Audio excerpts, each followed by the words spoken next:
माननीय सदस्य श्री सुधाकर सिंह जी।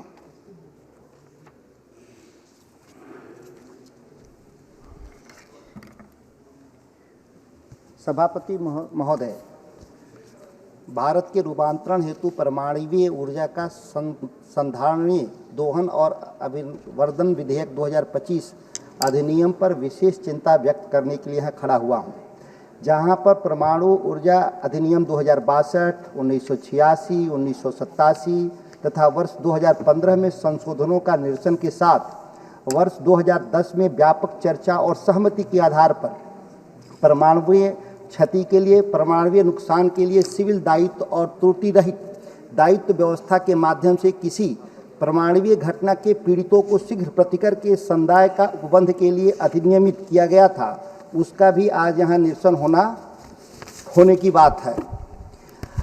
मैं बात करना चाहता हूँ कि हरित ऊर्जा को लेकर के भी दो राय इस मामले में है कि यूरोप के कई विकसित देश परमाणु ऊर्जा से किनारा कर रहे हैं।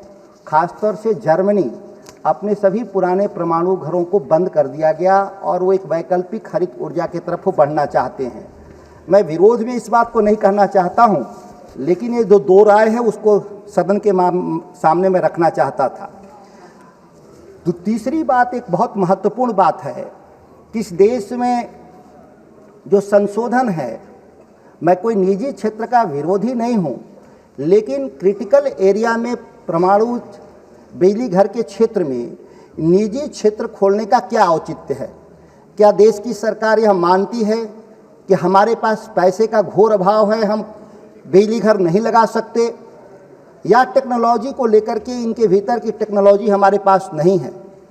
इसलिए मैं इस बात को चर्चा करना चाहता हूं कि एनटीपीसी इस देश में 54,000 मेगावाट बिजली कोयला के माध्यम से पैदा करने के लिए सरकार के पास पैसे हैं, तो आखिर परमाणु बिजली पैदा करने के लिए जो पहले से 8880 मेगावाट जो जनरेट हो रहा है, क्यों नहीं भारत सरकार उनका बजट बढ़ाने का काम किया और सरकारी क्षेत्र में बिजली घर लगाने का काम किया?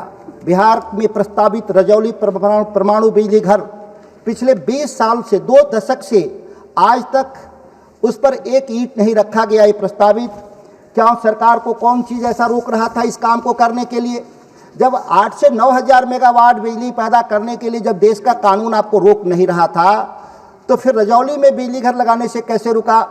अगर पैसे का अभाव था तो इस देश में कोयला आधारित बिजली घर और पन बिजली घर कैसे लग रहे थे? एक कंट्राडिक्टरी यह एक स्टेटमेंट सरकार के द्वारा दिया गया इस विधेयक को के औचित्य पर, वो हम लोग के समझ के परे है।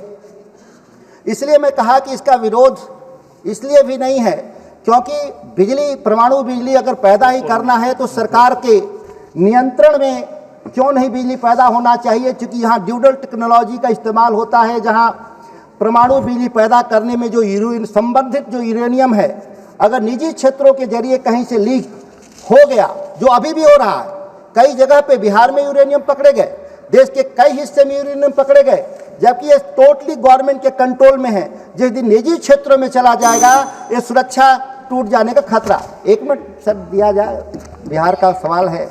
मैं एक और बात कहना चाहता हूं कि इस हरित ऊर्जा से देश के किसानों की भी चर्चा है, इसलिए मैंने बोला हरित ऊर्जा से जो पैदा होगा तो हरित ऊर्जा में हमको अभी केवल और केवल दिया जा रहा है सौर ऊर्जा, जो 8 घंटे हमको बिजली किसानों को मिलती है।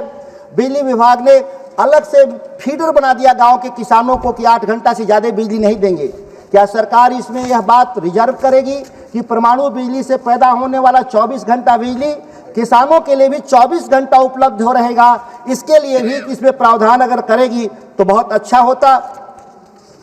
इसके अलावा जो सबसे बहुत महत्वपूर्ण है कि धारा 12 उपधारा 2, जहां किसी भी व्यक्ति की लापरवाही और स्वयं की भूल चूक के कारण कोई नाभिकीय नुकसान होता है तो प्रचालक ऐसे व्यक्ति के लिए उत्तरदायी नहीं होगा। ये बहुत ही चिंतनीय विषय है कि कोई दुर्घटना हो जाएगा वो मानवीय चूक से, तो उसके आधार पे कंपनसेशन नहीं मिलेगा। ये बहुत अच्छी बात तो नहीं कह सकते। समाप्त कीजिए प्लीज। एक मिनट सर। धारा 13(3) भारत सरकार अतिरिक्त पूर्ति करेगी, जबकि यह इसका मुनाफा निजी क्षेत्र को जाएगा, तो क्यों नहीं यह प्रतिपूर्ति केवल निजी क्षेत्र के करेगा, सरकार क्यों करे? क्योंकि मुनाफा तो प्राइवेट सेक्टर को जाना है इसमें। विदेशी आपूर्तिकर्ताओं को नाभिकीय चीज पर कोई भी जुर्माना नहीं देना होगा, छूट दे दिया गया जो 2010 के कानून में था। धन्यवाद जी, धन्यवाद। धन्यवाद।